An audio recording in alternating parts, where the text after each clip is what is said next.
নমস্কার, সবাই কেমন আছেন? আশা করছি সবাই ভালো আছেন। আমরাও সবাই ভালো আছি। তো ঝিলমিল লাইফসের আরেকটি ব্লগে জানাই আপনাদের সবাইকে স্বাগত। এই ভিডিওটি হচ্ছে সুন্দরবনের সেকেন্ড ডেতে। তো ভিডিওটি শুরু করছি। পরের দিন সকালে সবাই মিলে ঘুম থেকে উঠে বেরিয়ে পড়েছিলাম আবার আমাদের নতুন স্পটে যাওয়ার জন্য। টুকটুককে রেডি করা হয়নি, টুকটুক এখন বোটে গিয়ে রেডি হবে।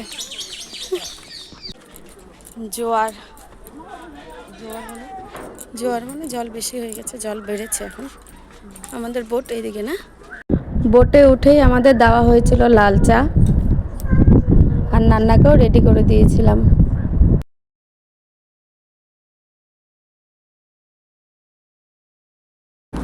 এখন হয়তো আমরা সাফারিতে যাব, কি এখন তো নামালো না আপনাদের এখানে, তবে দেখানো হবে। তো এই যে জায়গাটা এখন বোটটা আছে, এখন এটা হচ্ছে একটা 3টে নদীর সংযোগস্থল।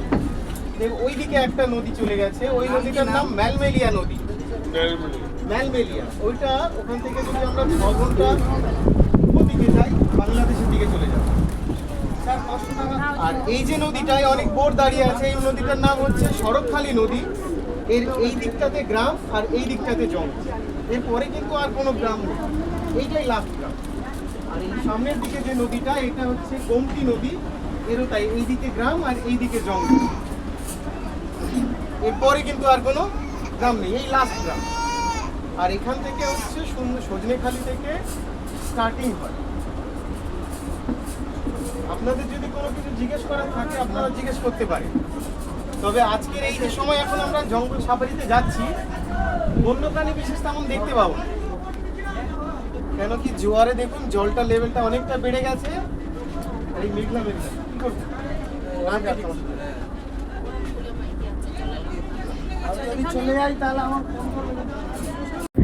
এরপর চলে আসছিল আমাদের স্ন্যাক্স চিংড়ির পকোড়া, আর তারপরে চলে আসছিল আমপান্নার শরবতটা দারুণ হয়েছিল।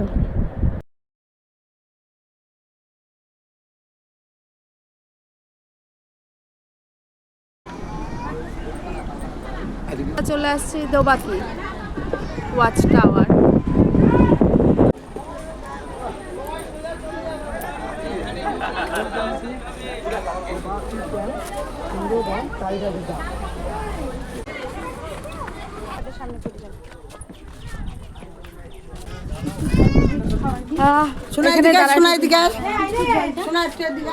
দুজন মিলে এই যে ঘুম, একজন উঠে গেছে, একজন এখনো ঘুম।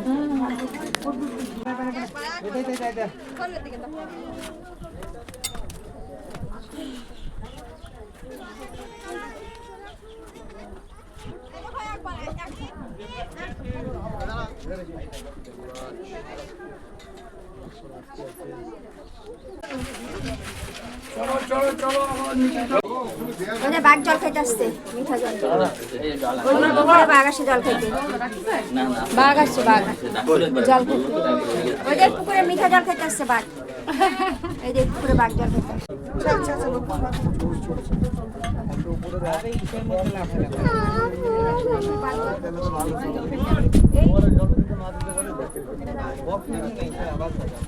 এরপর হলো আমাদের সাথে একটা কাণ্ড। আমার মেয়েকে তুমি খাইতে দেওয়ার আগে জিজ্ঞাসা করছো আমাকে 14 বার দেখে যাচ্ছে নাকি।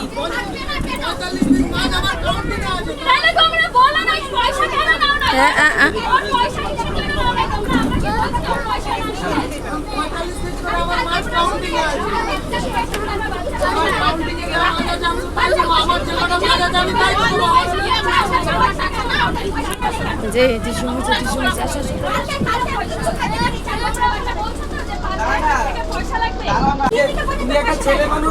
ওকে নাও না, ওকে নাও না। ও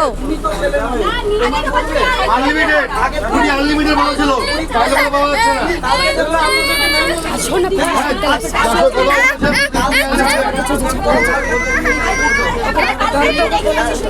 এইটুকু খাইয়ে পুরি পেট ভরে যাচ্ছে, পেট ভরে যাচ্ছে। ম্যাডামটাকে বলবা যে সব কিছুতে ফাইলামি না, পয়সা নাই মানে দৃষ্টি ট্রাভেলস, এক নম্বরে থার্ড ক্লাস ট্রাভেলস, দৃষ্টি ট্রাভেলস। কেউ আসবেন না দৃষ্টি ট্রাভেলসে। আমি কথা বলবো না। এই রেপুটেশন বলে এক কথা, প্যাকেজে আসার পরে এদের ব্যবহার, স্টাফ ব্যবহার, সবার ব্যবহার আলাদা, ঠিক আছে? তো এইবার বলি ব্যাপারটা কি, ওদের হলো প্রথম দিন থেকেই খুবই প্রবলেম। অন্য কারো না, যার সাথে এখানে ঝগড়াটা হচ্ছে তারই খুব প্রবলেম। কিছু চাইলে কিছু দিবে না, প্রথমে বলে সব আনলিমিটেড, সব বলতে ডাল, আলু ভাজা, লুচি, তরকারি এগুলোর কথা যা বলা হচ্ছে। পরে লুচি যখন চাওয়া হচ্ছে বলছে না, লুচি 3টের বেশি দেওয়া হবে না, লুচি আনলিমিটেড নয়। আচ্ছা, তো ভাত ডাল খাওয়ার সময় বলবে ডাল নয় আনলিমিটেড, আলু ভাজা না আনলিমিটেড, কিছুই ওদের আনলিমিটেড না। কিন্তু যখন বুকিং করা হয় তখন সব সময় বলা হয় আনলিমিটেড। আচ্ছা, এটা গেল একটা। তারপর গিয়ে হলো আমার মেজো বোনের মেয়ে, তো ওখানটায় ওরা বুকিং করতে গেলে বলে 0 থেকে 5 বছর অবধি বাচ্চাদের কোনো টাকা লাগবে না, তারা ফ্রি। কিন্তু ফ্রির মধ্যে আবার তাদের ব্যবহারে এমন ব্যাপার যে ফ্রি তো ফ্রি, খাওয়াটাও তাদের মানে দেওয়া হবে না। ফ্রি মানে তারা হাওয়া খাইয়ে থাকবে, এরকম ব্যাপার আর কি। তো ওকে, আমার মেজো বোনের মেয়েকে না ওকে কিছু ড্রিঙ্কস দেবে, না ওকে স্ন্যাক্স দেবে, না ওকে মাছ দেবে, মাংস দেবে, কিছুই না। দেওয়ার মধ্যে শুধু একটু ভাত আর ডাল দেবে, এই আর কি। বলতে গেলে বলে আমাদের যতটুকু লোকের বলা আছে অতটুকুই লোকের খাওয়া আছে, এর থেকে বেশি আমরা দিতে পারবো না। এই নিয়েই এদের সঙ্গে আমাদের খুবই ঝগড়া হয়েছিল। আর এরা আবার সব কিছু মাইপে মাইপে নিয়ে আসে, মানে একদমই অল্প অল্প, মানে একটু বেশি যদি কারো লাগে সেটা আর পাওয়া যাবে না। যেমন দ্বিতীয় দিন এখানে যেমন কচুর শাকটা আছে, ওই কচুর শাকটা দেওয়ার পরে বলছে আর কচুর শাক নাই, যেখানে আমার বর খাইতে বসেনি তখনও, তো ওর ভাগ্যে আর ছিল না কচুর শাক। তারপর আমি না খাই ওকে দিলাম। তো দ্বিতীয় দিন লাঞ্চে ছিল ভাত, ডাল, ঝুরঝুরে আলু ভাজা, কচুর শাক, আর হলো চিংড়ি মাছের মালাইকারি, আর দই ইলিশ, আর চাটনি, পাঁপড়।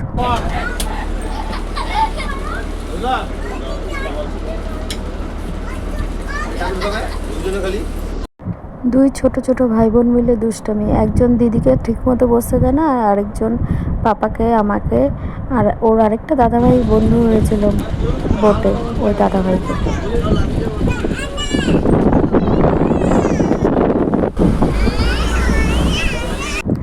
এটা হচ্ছে গিয়ে সুদর্ণাখালি ওয়াচ টাওয়ার।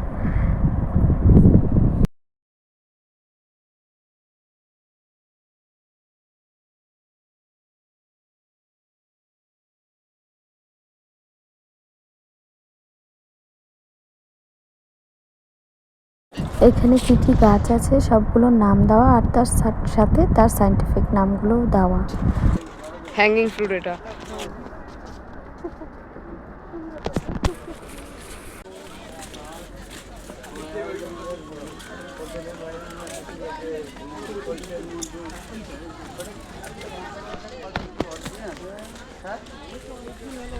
আমার নান্না এখানে বাঘমামাকে দেখে আর বাঘমামাকে ছাড়বে না।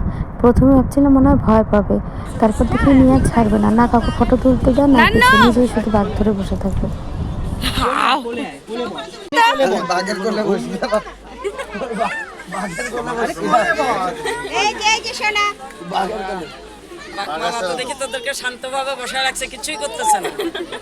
এখানেও কাঁদছে, ওকে কেন বাঘমামার পাশ থেকে নিয়ে আসা হলো। এই যে কেমন করছে দাদা? এই সেই দাদা যার সাথে ওর বোটের বন্ধুত্ব হয়েছে, এই দাদাকে আর ও ছাড়ে না। গরম না, ঘুমাইতে পারতেছে না।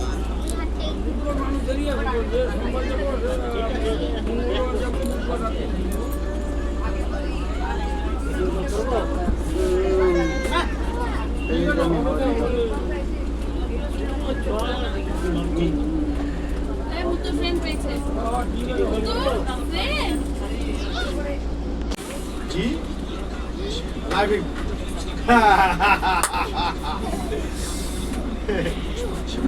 দাদা ভাইকে 1 2 বলে দাও মাম্মা।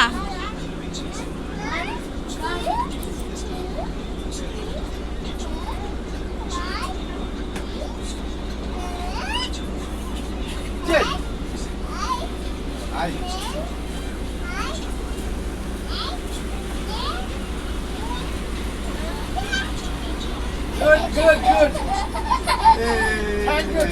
Thank you. আমাদের ঘোরা হয়ে গেছে, এরপর আমরা আবার রওনা দিলাম আমাদের হোটেলের উদ্দেশ্যে। আর যেতে গিয়ে আবার ডাব খেলাম, তারপর গেলাম হোটেলে।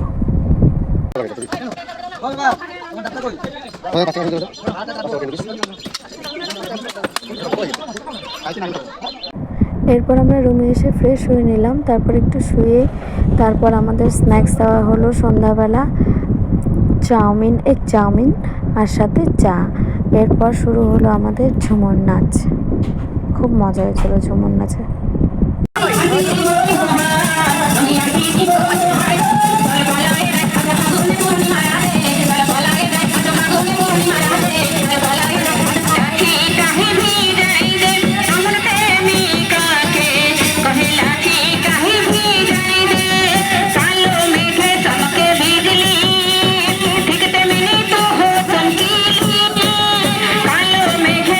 আমার মাকে জোর করে জামাইগুলো মিলে নাচ করিয়েছে।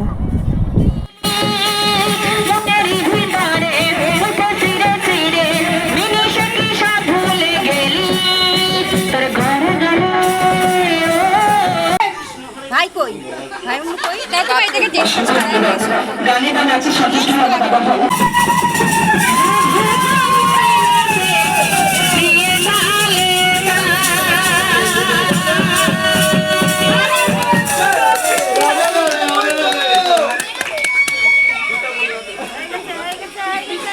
সবাই মিলে নাচানাচি করছিলাম, খুব মজা হয়েছিল সেদিন। তারপর রাতের ডিনারে ছিল ভাত আর মাটন, তো সেই ভিডিওটা আমি করতে পারিনি যেহেতু আমি নান্নাকেও খাওয়াচ্ছিলাম তখন, তো সেই ভিডিওটা করা হয়ে ওঠেনি। তো আজকের ভিডিওটা এখানেই শেষ।